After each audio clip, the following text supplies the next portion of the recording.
Good evening, Trix. Carrying on with lesson 2, human reproduction, and we're starting from where we left off yesterday.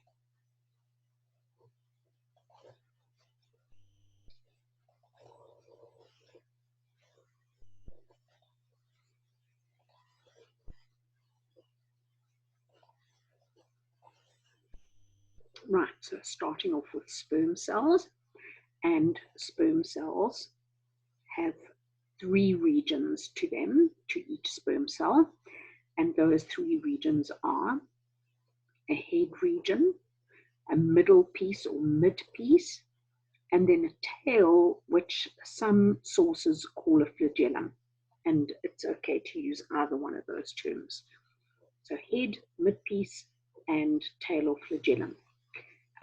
You don't have to know, but from the tip of the head to the end of the tail, the sperm cell of a human measures about 50 micrometers. In other words, about 0.05 millimeters, which is significantly tiny. Okay. So sperm cell consists of 3 regions then. The head contains a nucleus. That nucleus is large in relation to the size of the head, but it's no larger than a normal cell nucleus. And it contains the paternal chromosomes. In addition, the head contains a little vacuole or vesicle that contains digestive enzymes, and that is called an acrosome. And the function of the acrosome is when a sperm encounters an egg cell, the acrosome bursts, and those digestive enzymes digest their way through the few layers of cells. I'll talk about them later on. They're called follicular cells, and that surround the egg cell, and then also the cell membrane of the egg cell. And that enables the head of the sperm to actually penetrate into the egg cell. Once the head of the sperm has penetrated into the egg cell, the sperm then breaks off at this point, and the mid-piece and the tail are left outside the egg cell. So the paternal chromosomes in the nucleus then are combined with the maternal chromosomes in the egg cell, and they would form a full complement of chromosomes, half paternal, half maternal. Okay, the mid-piece or middle region contains many mitochondria. Now, if you look at them, you'll see that they're arranged in a spiral. I'm not sure the significance of them being arranged in a spiral, but the one year in the matric exam when they asked for a drawing of a sperm cell, they expected the students to know that the mitochondria were arranged in a spiral. Now, those mitochondria are the site of cellular respiration, cellular, cell, tissue, or just respiration. And remember that cell respiration means taking the energy out of food and converting it to energy in the form of ATP. And that would provide the energy for the movement of the tail or the flagellum in order to propel the sperm cell forward. And then the tail or the flagellum is the third part, and that is the structure that is used to propel the sperm as it swims. Sperm cells are produced continuously from puberty up until death.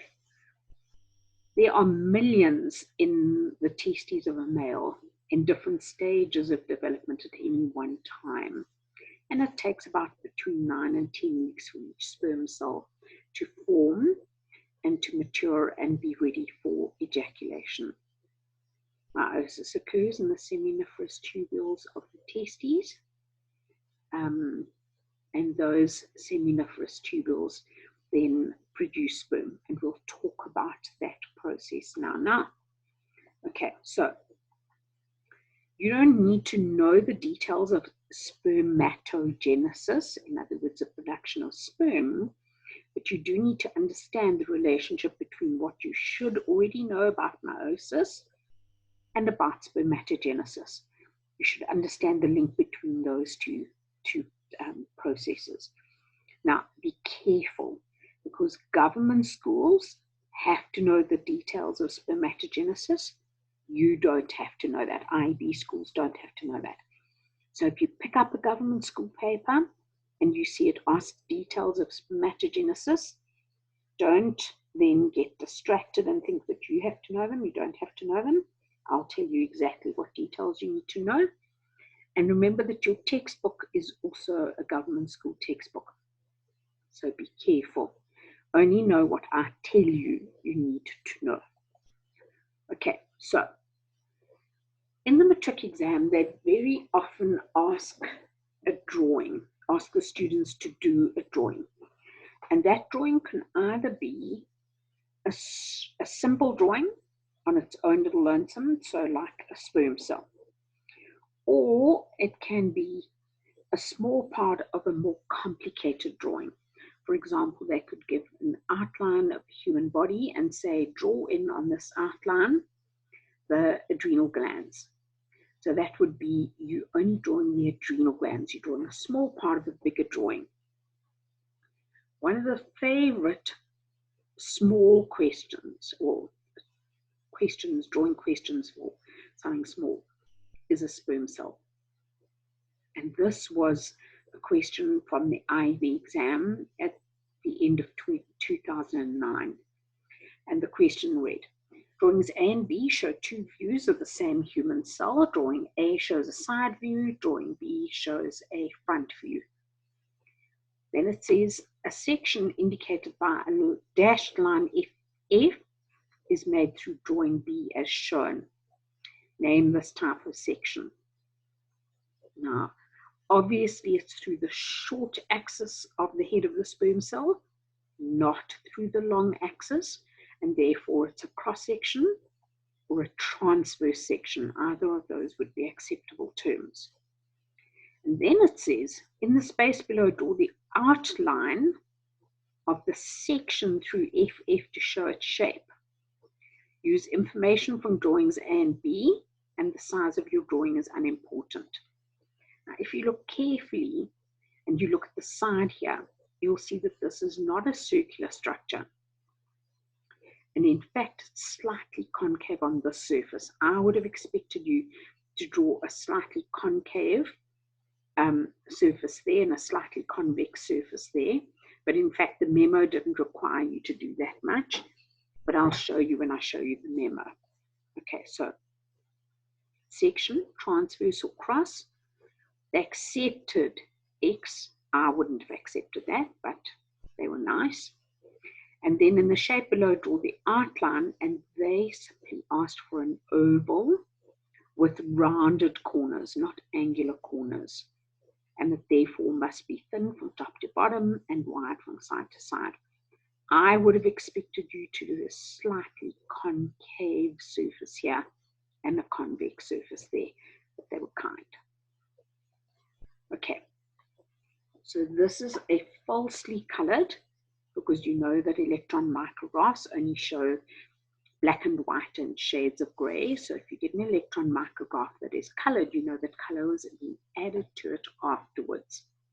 So it is an electron micrograph of a cross section through a seminiferous tubule from a testis. Okay, so let's have a look at it. How do you know that it is a seminiferous tubule? Because all of these little sperm cells in the middle here with their long tail-like structures facing in towards the lumen. And that is what gives you the hint that it is a seminiferous tubule. Let's talk a little bit about the process of spermatogenesis as you need to know it. Okay, so first of all, I'm going to give you an overview, then I'm going to go back and talk about it in more detail again. So there's a single layer of cells just around the outside here called germinal epithelium. Those cells are diploid. In other words, in a human, the chromosome number would be 46. So diploid, or 2N, 46 if this was a human. If they told you it was a different animal, it's not 46, then you would just say diploid or 2N. Now, each one of those cells is able to divide by mitosis.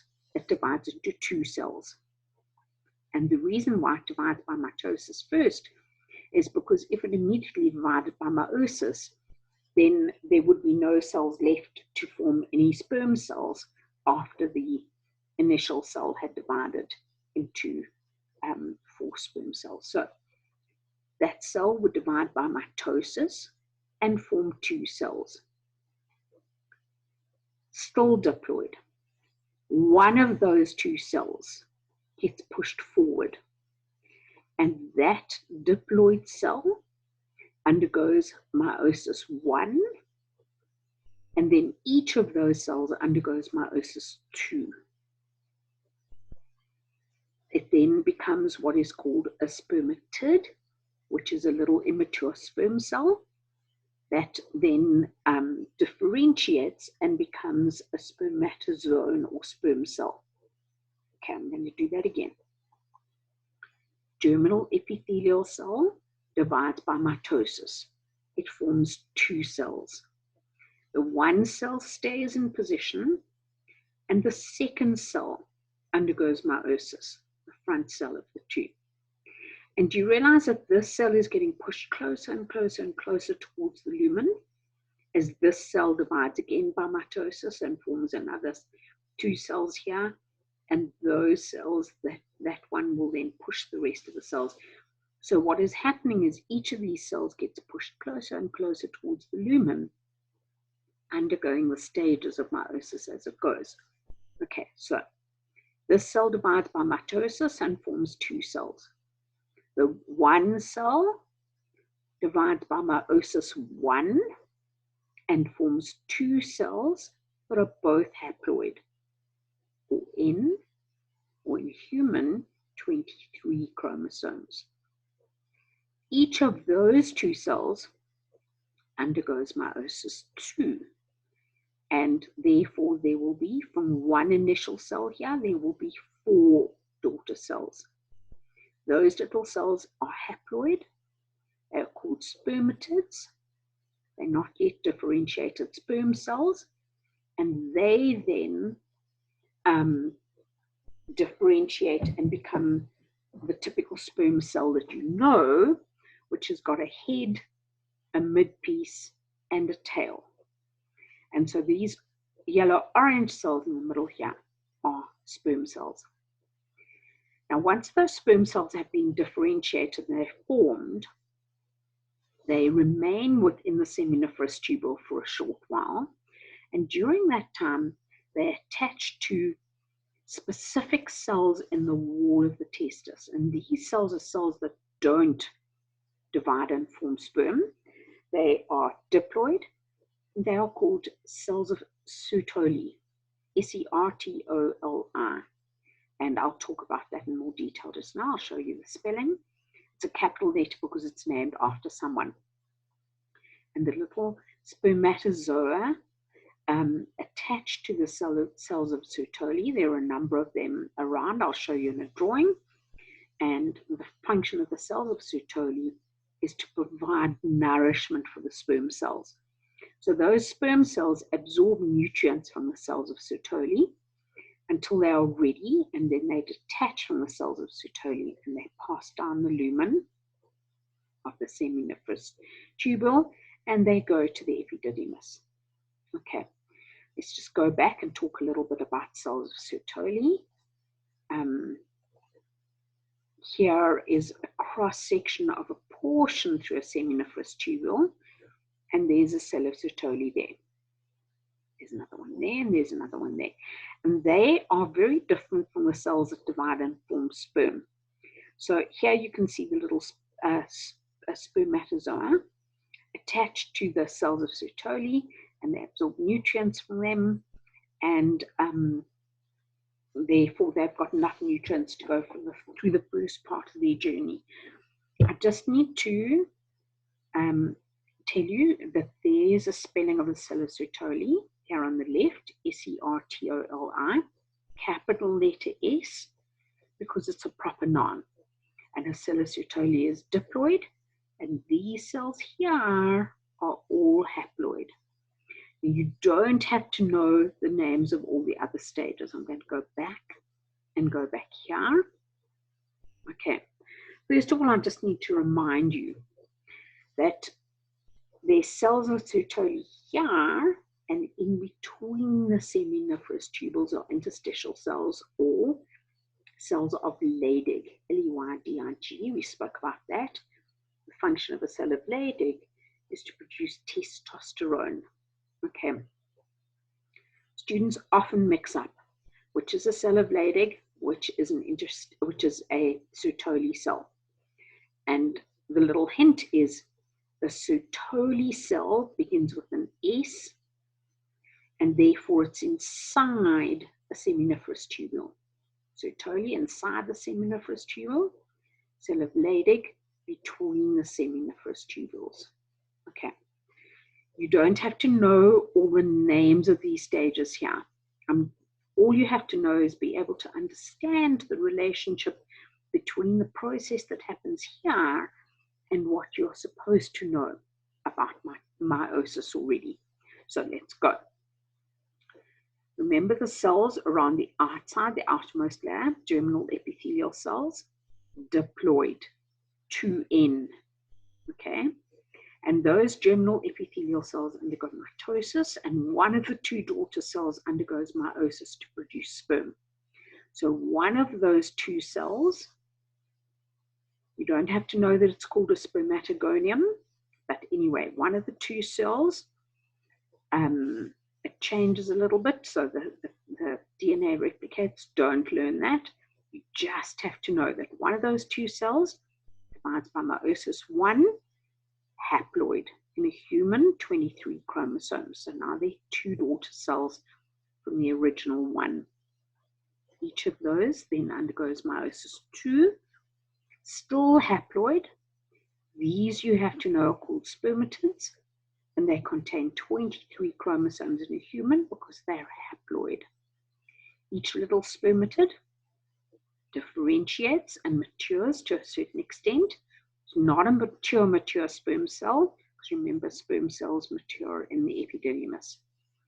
And these sperm cells each of them has got a head and a midpiece and a tail, and each of them is haploid, or it has n number of chromosomes, and that means that in a human it would have 23 chromosomes. Okay, so you need to know how this is positioned relative to the testes, to the seminiferous tubule, and a portion of a seminiferous tubule. So this is a little portion of this, which is a little portion of this. Okay, all right. So here's a cell of Sertoli, which remember is diploid. Here are germinal epithelial cells, which remember are diploid. And they then divide by meiosis 1, meiosis 2. So from each cell that starts off here, 4 little spermatids or 4 spermatozoa. And those are each haploid. And so this shows a sequence of development of a sperm cell. And so these cells are getting pushed closer and closer and closer to the lumen as the process occurs. Okay, right. So I said to you, the way that you're going to recognize a cross-section through a seminiferous tubule is you look in the lumen and see, are there little tails, flagellae? You can see all the little tails sticking in towards the lumen, and those are the tails of the little spermatozoa. Okay, right. There's a cell of Leydig, because this is one seminiferous tubule here, and then there's another one here, and there's another one here. So in the little island between the intersection of those three would be a cell of Leydig, capital L, and Sertoli cell, also the Sertoli, capital S. Okay, right, we've spoken about the sperm. We've spoken about sperm. What you've got here is an electron micrograph. Again, remember, if it's not in black and white and shades of gray, it's falsely colored.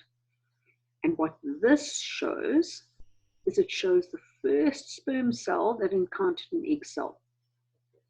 So what's happened is the acrosome has burst.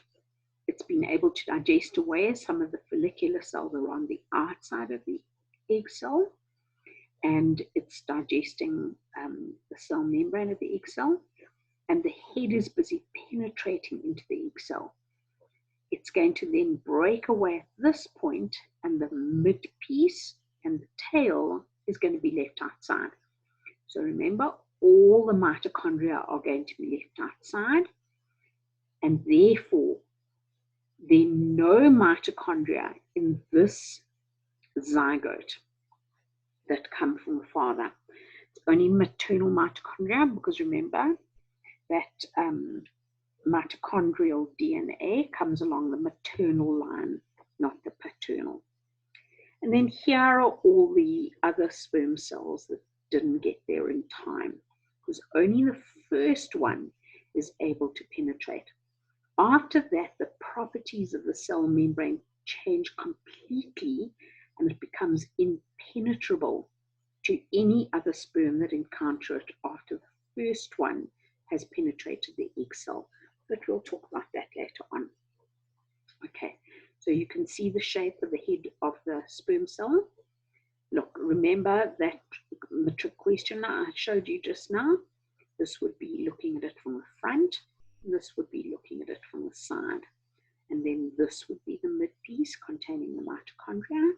And then where it narrows down here, that would be the tail. Okay, so it's a big race to see who can get there first. Okay, so your first set of work that you need to do, answer the questions of activity 4.5 on page 71 of your textbook. And remember, I will put the memo up 2 or 3 days later. Don't cheat. It's not going to help you. All right, let's quickly do the female reproductive organs of a human. Much simpler than the male reproductive organs. So let's go. All right. Female reproductive system, 2 ovaries. Those are the gonads. Remember the word gonads. 2 fallopian tubes. This is a proper noun, and it should be written with a capital letter, even if you're starting to see books and sites on the internet that slackly write it with a lowercase letter. 1 uterus with a cervix, we'll talk about that, and 1 vagina. Okay, so let's have a look at the structure. First of all, this is a ventral view, and then this is a medial longitudinal section. So, 2 gonads, the ovaries. 2 fallopian tubes, 1 on each side, capital F, and a fallopian tube on this side. They each enter this structure called the uterus, commonly known as a womb. You're not going to call it a womb, you're going to call it a uterus. So they enter into the side of the uterus. Uterus is a very thick-walled muscular structure in which an embryo or a fetus develops if a female falls pregnant. It narrows down at this region, and that region is called the cervix. That's the neck of the uterus. Remember, when you dealt with the structure of the vertebral column, you learned that the neck vertebrae were called cervical vertebrae or cervical vertebrae. So neck, cervix, one and the same. Okay, so this is the neck of the uterus. And then this long, thin-walled tubular structure is the vagina. So the vagina is not simply the opening to the exterior. It's actually a tubular structure that runs from the cervix to the opening of the exterior. Okay. These little finger-like things, fimbriae, are, if they look in this drawing as if they join to the ovary, but in fact they don't. They are a little funnel-shaped structure that covers the ovary like an umbrella covers your head in the rain, but it's not actually joined to your head. Same thing here. And the 2 ovaries are, there's a ligament which holds the ovary in position. It's not a tube, it's a ligament, and it simply keeps the ovary in position. Okay, let's have a look at the medial longitudinal section. Okay, so if we can put this whole thing in perspective relative to other structures that you should know. This is the pubic symphysis, in other words, a pubic bone, which, remember, is part of the pelvic girdle that you learned about when you learned about the skeleton in grade 10. Okay. This then is the end of the large intestine, so it's the rectum, and then there's the opening to the exterior of the rectum, and that's the anus. Okay. Here's the bladder, in which urine is stored, and there's the urethra with urethral opening to the exterior. And there's no connection in a female between the bladder and the female reproductive structure. So in a male there is, female there isn't. So the reproductive organs go. There's the gonad, the ovary, there's the fimbriae, there's the fallopian tube, capital letter. This is the uterus. You can see how thick the wall of the uterus is. That's the cervix of the uterus. And there's the vagina, and there's the vaginal opening to the exterior. Slightly posterior, or behind, in other words, to the urethral opening. And then on the outside are the two sets of lip-like structures. The minor labia, labia meaning lips, and the major labia or larger labia. And here's the clitoris. Okay, so 3 separate openings in a female. Remember, there were 2 in a male, because in the male, the vas differentia joined the urethral structure and formed a single urethral opening for reproductive purposes and urination. Okay, right, you're okay with that. The one thing I just need to show you is this drawing is a little bit misleading because it looks as if the uterus stands upright, the one on the left. But you can see very clearly in the one on the right that the uterus actually lies over bladder. And that gives you a little bit of a hint as to why females who are pregnant and have obviously an embryo or a developing fetus in the uterus, why they feel the need to urinate very often when they're pregnant. Okay. This particular drawing simply shows you the female reproductive system. It's not a very good one. It's the only one I could find that showed the female reproductive system relative to the pelvic girdle. So you can see that in fact the ovaries are quite low down within the female's abdomen. Okay. Lower down than the hips actually are. So there's the little jutting out part of the hips, they're lower than that. Okay, so let's look at it in more detail now. The 2 ovaries, these are the glandular gonads of the female. Glandular because they secrete hormones.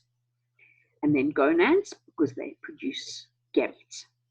Each ovary lies against the dorsolateral wall of the pelvis, in other words, towards the back of the abdominal cavity on either side of the vertebral column.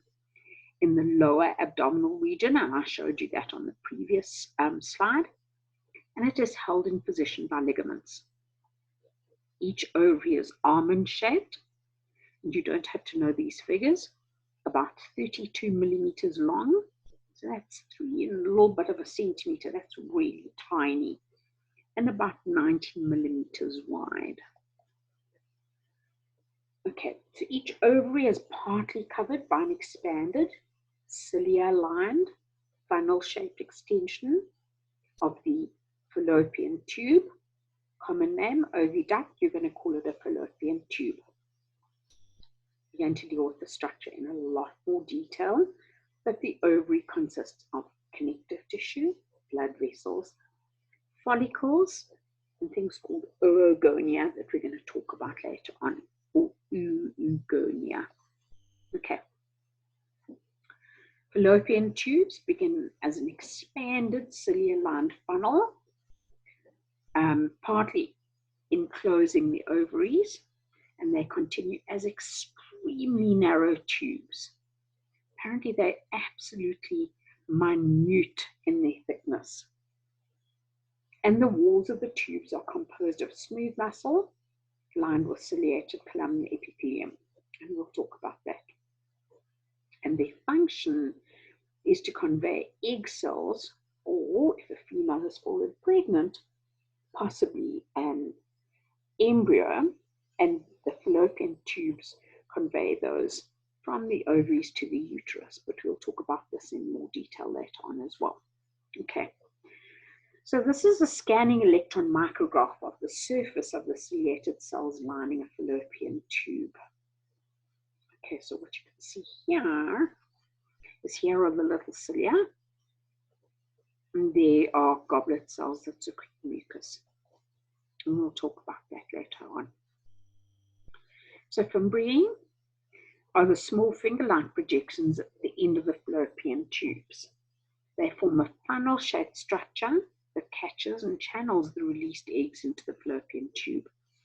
And this is a falsely colored electron micrograph that shows you the fimbriae. Right. The fallopian tubes both open into the uterus, common name of the uterus, womb. You're going to call it a uterus. The uterus is a pear-shaped hollow organ with very thick muscular walls. It lies in the pelvic cavity behind the bladder, and you know because you saw the drawing, slightly on top of that.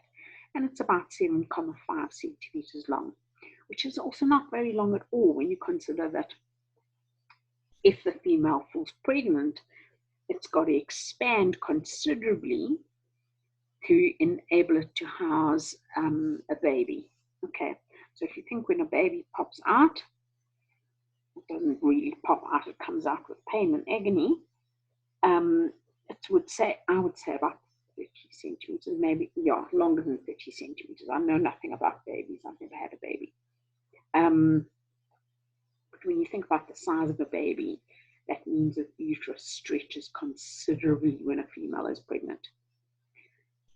The lining of the uterus, and we'll talk about this in a lot more detail later on, is called the endometrium, and it's richly supplied with blood vessels.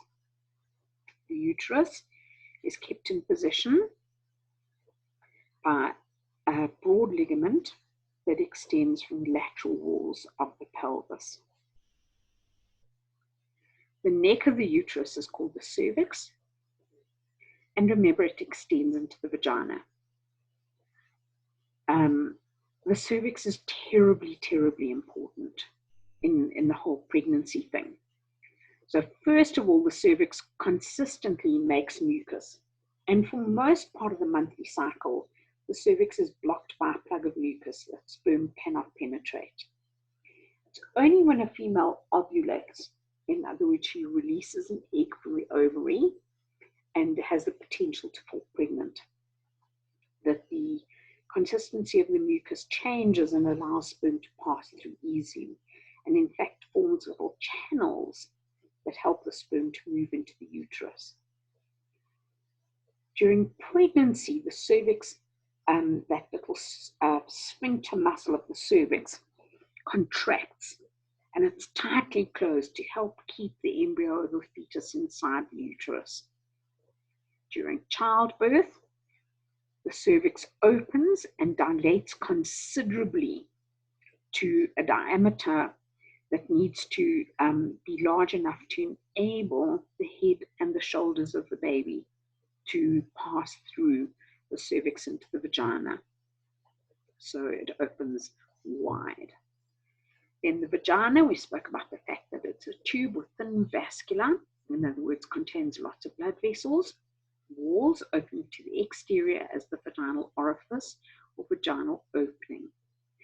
Vaginal opening, I've said to you, is posterior to or behind the opening of the urethra, and the vaginal and urethra openings are surrounded by two sets of lips or labia. The stag stipulates that you need to know about the clitoris and the position of the clitoris.